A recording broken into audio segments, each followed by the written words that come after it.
baxırıq məsələyə. Burada deyir ki, z-nin y-yə görə hızının böyüklüyü. Biz z-nin tapdığımıza görə y-dan z-yə çəkirik xəttimizi. Deməli, y-dan z-yə xətt çəkirik. Bu bizim v1-imizdir və bilmirik neçədir. Z-nin x-ə görə hızının böyüklüyü, yəni yenə z-ni tapırıq, x-dan z-yə çəkirik və bu da bizim v2-imizdir.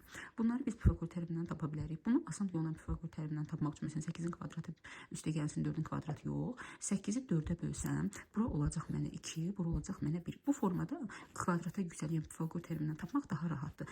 4-ə böldüyümüzə görə sonra axırda alınan cavabı 4-ə vuracaq. Deməli, 2-nin kvadratı üstə gəlinsin 1-in kvadratı verəcək bizə nəyi? Kök altında bu 4-dür, bu 1-dir, verəcək 5. Biz 4-ə böldüyümüzə görə qayıdıb 4-ə vuracaq. Deməli, buranın cavabı nə olacaq? 4 kök altında 5. Deməli, V1-imiz 4 kök altında 5-dir.